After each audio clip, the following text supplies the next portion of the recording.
Hello बच्चों, welcome to our channel. और मैं हूं आपकी मयूरी मैम।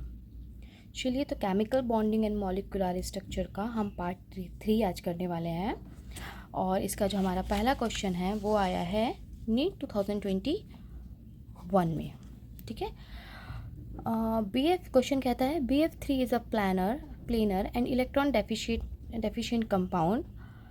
ठीक है, एक प्लेनर कंपाउंड और इलेक्ट्रॉन डेफिशिएंट है ये। Hybridization and number of electron around the central atom respectively are. क्या बताना है इसमें? हाइब्रिडाइजेशन स्टेट बतानी है और सेंट्रल एटम के अराउंड कितने नंबर ऑफ इलेक्ट्रॉन से, याद रखिएगा नंबर ऑफ एटम नहीं, नंबर ऑफ इलेक्ट्रॉन बताने। ठीक है, तो हम देख लेते हैं ज़रा। ये हमारा B और ये है F और ये 3। ठीक है, तो इसका डायग्राम कैसे होता है? कुछ इस तरह का होगा। यहाँ B आ गया और ये 3 एटम इधर फ्लोरीन के अटैच हो गए। ठीक है, तो हम पहले स्टेरिक नंबर निकाल लेते हैं हाइब्रिडाइजेशन के लिए। स्टेरिक नंबर, लोन पेयर कोई है नहीं है तो 0। सेंट्रल एटम के अराउंड कितने नंबर है? 1 2 3, तो 3, तो ये आ गया 3। और जहाँ 3 आता है, 3 मीन्स हमारा कौन सा हाइब्रिडाइजेशन होता है? 3 मीन्स होता है हमारा sp2 हाइब्रिडाइजेशन। ठीक है, तो कहाँ है sp2? एक तो इसमें और एक इसमें है sp2। अब देख लेते हैं, एक एटम 2 इलेक्ट्रॉन से मिलके बनता है। ठीक है, एक बॉन्ड जो बनता है यानी एक एटम तो अटैच होता है आके, वो 2 इलेक्ट्रॉन से होता है। तो 1 2 3 4 5 6 कितने हो गए? 6। तो sp2 और 6 ये इसमें मिल रहा है, मतलब कि option number C is the right answer of this question. ठीक है, चलिए अगला चलते हैं। अगले में हमसे पूछा हुआ है ये जो क्वेश्चन आया है नीट 2020 में आया है। देखते क्वेश्चन क्या कहता है। Match the coordination number and type of hybridization with distribution of hybrid orbitals space based and valence bond theory. Valence bond theory के हिसाब से बताना है। ठीक है, तो हमें दिया हुआ है coordination number and type of hybridization, column 1 में दिया है और कॉलम 2 में दिया है distribution of hybrid orbitals in space. ये हमें डिस्ट्रीब्यूशन दिया हुआ है। तो पहले में बोलता है 4sp3 है, और 4sp3 किस में होता है? तो 4sp3 हमारा होता है टेट्राहेड्रल में। ठीक है, तो हमारा जो ए का हो जाएगा करेक्ट ऑप्शन, वो हो जाएगा ऑप्शन नंबर 3। ठीक है, दूसरा है 4sp2d। 4sp2d इसको हम इस तरह से भी लिख सकते हैं, 4sp2d एंड dsp2 भी लिख सकते हैं। तो इसका क्या होगा? ये होता है आपका स्क्वायर प्लेनर। जहाँ डी हाइब्रिड ऑर्बिटल भी आ जाएगा वहाँ हो जाता है स्क्वायर प्लेनर। ठीक है, तो बी का हो जाएगा 4। फिर 5sp3d, 5sp3d यानी कि एक डी ऑर्बिटल और 3 p ऑर्बिटल, तो ये चला जाएगा आपका ट्राइगोनल बायपिरामिडल होता है। तो सी का हो जाएगा 1 और डी यानी 6d2sp3, या फिर हम इसको बोल सकते हैं sp3d2। ये किस में चला जाएगा? ये जहाँ 6 नंबर आ जाता है इसका कैसा हो जाता है हाइब्रिड ऑर्बिटल स्पेस? ऑक्टाहेड्रल। ठीक है, ये होगा आपका ऑक्टाहेड्रल। डी का हो जाएगा आपका सेकेंड। तो देखते हैं क्या मिल रहा हमको मिल गया यहाँ पर 3 4 1 2। ठीक है, कहाँ मिल रहा है 3 4 1 2? 3 4 1 2, option number B is the right answer of this question. ठीक है, कोई डाउट आए तो कमेंट बॉक्स में बोल दीजिएगा। नेक्स्ट क्वेश्चन जो है हमारा वो आया है नीट 2022 में। क्या बोलता है question? Which amongst the following is incorrect statement. कौन सा स्टेटमेंट इनकरेक्ट है? चलिए देखते हैं।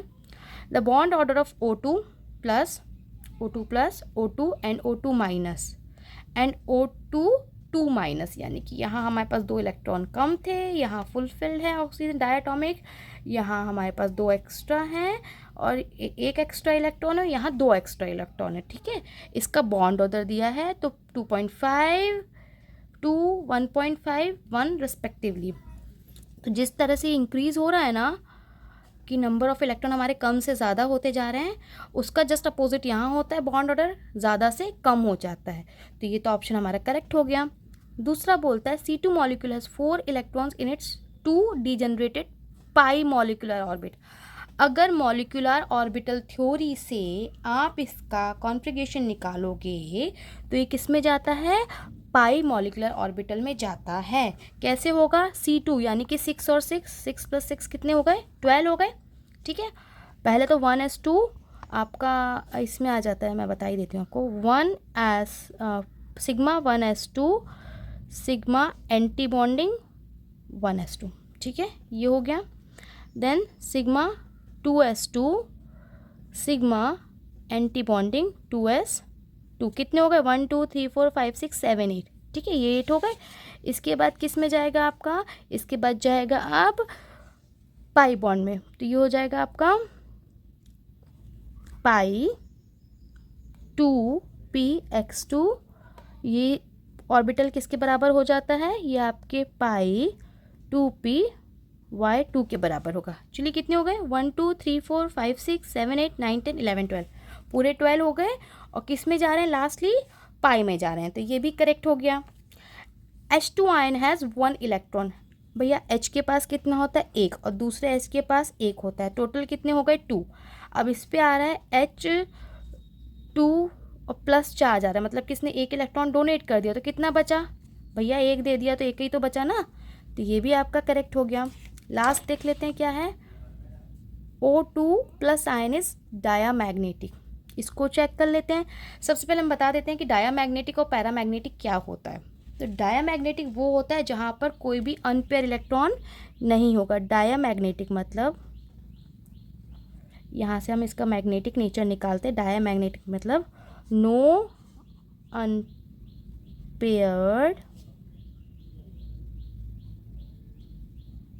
इलेक्ट्रॉन। ठीक है, और पैरामैग्नेटिक मतलब जहाँ पर हमको क्या मिलेंगे, अनपेयर्ड इलेक्ट्रॉन। ठीक है, तो हम बात कर रहे हैं O2+ की। O का कितना होता है, O2 का होता है 8 और 8 16। ठीक है, 16 होता है। अब ये यहाँ पर बोल रहा है कि ये डायामैग्नेटिक है, मतलब कि यहाँ पर कोई भी अनपेयर इलेक्ट्रॉन नहीं है। तो O2 के लिए तो ये हो सकता। अब हम देख लेते हैं O2+ आयन के लिए, मतलब कि 2 निकाल दिए तो 14 बचते हैं। अगर इसको हम ऑर्बिटल में फिल करते हैं तो ये आपका डायामैग्नेटिक नहीं होगा, ये पैरामैग्नेटिक आएगा, क्योंकि इसमें हमको अनपेयर इलेक्ट्रॉन मिलेंगे। ठीक है, इसमें क्या मिलेंगे, हमको अनपेयर्स इलेक्ट्रॉन मिलेंगे। तो याद रखना O2+ जो होता है वो पैरामैग्नेटिक होता है, डायामैग्नेटिक नहीं होता है, O2 होता है हमारा। ठीक है, आ गया समझ में, O2+ is paramagnetic in nature. तो इसका करेक्ट ऑप्शन कौन सा हो जाएगा, ऑप्शन नंबर डी हमारा इनकरेक्ट है। ठीक है, चलिए चलते हैं नेक्स्ट क्वेश्चन पे। अब यहाँ हमको पूछा हुआ है, ये क्वेश्चन आया है नीट 2020 में। Identify a molecule which does not exist. ऐसा कौन सा मॉलिक्यूल है जो एग्जिस्ट ही नहीं करता है। ठीक है, तो ये हम कैलकुलेट कर सकते हैं बॉन्ड ऑर्डर निकाल के। बॉन्ड ऑर्डर कैसे निकालते हैं, bonding minus anti bonding upon 2, इससे हम बॉन्ड ऑर्डर निकालते हैं। तो Li कितना है, Li है 2, यानी हाइड्रोजन हीलियम लिथियम, इसका होता है 3, और 3 + 3 हो गया 6। अब 6 को कैसे डिस्ट्रीब्यूट करेंगे, पहले 2 जाएंगे बॉन्डिंग में, फिर 2 जाएंगे एंटी बॉन्डिंग में, और फिर 2 जाएंगे बॉन्डिंग में। ये हम Li के लिए लिख रहे हैं। ठीक है, अगर इसको और जमा के लिखें तो ये हो जाएगा sigma 1s2 sigma anti bonding 1s2। इन दोनों के लिए हम के भी यूज़ करते हैं। ठीक है, और फिर आ जाएगा सिग्मा 2s2। बॉन्डिंग में कितने हैं, 2 + 2 4। ठीक है, और एंटी बॉन्डिंग में कितना है 2, तो 4 - 2 अपॉन 2 कितना हो गया, 4 - 2 अपॉन 2 हो जाता है 2 अपॉन 2, दैट इज़ 1। ठीक है, तो इसका बॉन्ड ऑर्डर कितना आ गया 1, तो ये तो एग्जिस्टेंस में है। इसके बाद हमारा आ जाता है C2 यानी कार्बन, तो 6 और 6 हो गया 12, तो इसका हो गया 12। 12 को कैसे डिस्ट्रीब्यूट करेंगे मैं डायरेक्टली बता देती हूँ आपको। 2 2 ये के हो गया हमारा 1s2 वाला ऑर्बिटल हो गया, फिर ये 2s sigma 2s2 sigma anti bonding 2s2, ठीक है। इसके बाद क्या आ जाएगा, अब मैं पी ऑर्बिटल से आपको बता देती हूँ, पाई 2px² इक्वल टू हो जाता है पाई 2py², ठीक है। याद रखिएगा जब 7 के ऊपर चले जाते हैं ना, जिसका एटॉमिक नंबर 7 से ऊपर होता है यानी 8 से, तो यहाँ पर z ऑर्बिटल पहले आ जाएगा, ठीक है। ये p वाले x और y बाद में चला जाता है, ठीक है, क्योंकि इनका एनर्जी लेवल दोनों का सेम होता है। तो यहाँ पर देख लेते हैं, ये बॉन्डिंग, ये बॉन्डिंग और ये बॉन्डिंग, ठीक है, और एक ये बॉन्डिंग। तो 2 + 2 + 2 कितना हो गया 6 माइनस 2 + 2 प्लस, और ये भी हमारा बॉन्डिंग है तो ये हो गया 8, ठीक है। 8 हो गए बॉन्डिंग और 2 2 ये 4, तो ये हो गया एंटी बॉन्डिंग अपॉन 2, तो ये हो जाएगा आपका 4/2, ये हो गया 2। इसका भी बॉन्ड ऑर्डर 2 आ गया भैया, ये भी पॉसिबल नहीं है फिर, तो ये भी हमारा एग्जिस्टेंस में है। अगला हमें दिया हुआ है O2 विच मीन्स 16, है ना, 8 + 8 16। तो इसका देख लेते कैसा जाएगा, इसका डिस्ट्रीब्यूशन होगा sigma 1s2 sigma anti bonding 1s2, then sigma 2s2 sigma bond हो गया ये, फिर sigma anti bonding 2s2, okay. उसके बाद आपका आ जाएगा पाई सिग्मा 2pz2, फिर ये देखिए z ऑर्बिटल पहले आ गया है ना, अब जाएगा हमारा पाई में, पाई 2px2, अब x बाद में आएगा, इसके साथ आ जाएगा पाई 2py2, ठीक है। और फिर हमारा जाएगा एंटी बॉन्डिंग में पाई 2px1, एक एक डिस्ट्रीब्यूट होते हैं इसमें, ठीक है, 2py1, ठीक है। देख लेते क्या आ रहा है, 2 2 4 6 7 8 9 10 10 आ गया यहाँ, माइनस 2 4 5 6 6, तो आ गया 4/2, ये हो जाएगा आपका 2, ठीक है। तो ये भी पॉसिबल हमारा नहीं है। एक और हमें दिया हुआ है कौन सा, हीलियम, हीलियम देख लेते हैं, He2 हीलियम, मतलब कि हमारे पास हीलियम का एटॉमिक नंबर कितना होता है भाई 2, तो ये हमारे पास हो जाएगा 2 और 2 4, ठीक है। तो कैसे डिस्ट्रीब्यूट होगा, सिग्मा 1s2 और सिग्मा एंटी बॉन्डिंग में आ जाएगा आपका 1s2, ठीक है। हो गया 2 और 2 4। अब इसको देख लेते हैं, तो बॉन्डिंग में कितना 2, एंटी बॉन्डिंग में कितना 2/2, तो 0/2 इज 0। कितना आ गया फाइनल आंसर आपका 0, मतलब this is are correct option. जहाँ बॉन्ड ऑर्डर 0 आ जाएगा वही हमारा डज नॉट एग्जिस्ट होगा, तो इसका हो जाएगा option number D is the right answer of this question. चलिए अगले क्वेश्चन पे चलते हैं। अगला क्वेश्चन हमारा आया है, which of the following diatomic molecular species has only pi bond according to molecular orbital theory. Pi bond पूछा है हमको इसमें, ठीक है। देख लेते हैं किसमें सिर्फ पाई बॉन्ड पे जाके फुलफिल हो रहा है। तो पहला है हमारा N2 मीन्स 14, ज़रा डिस्ट्रीब्यूट तो करो, तो पाई 1s2 वो sorry sigma 1s2 sigma 1s2 anti bonding, ठीक है। देन उसके बाद आ जाएगा आपका sigma 2s2 sigma anti bonding 2s2, then इसके बाद कैसे चला जाएगा आपका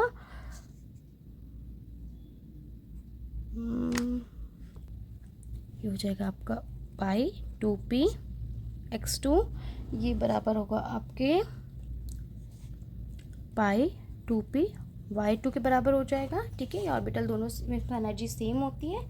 देन आपका आ जाएगा यहाँ पर लास्ट आ जाएगा सिग्मा 2p²z, ठीक है। तो ये तो हमारा सिग्मा बॉन्ड पे जाके ख़त्म हो रहा है, मतलब ये भी नहीं होगा।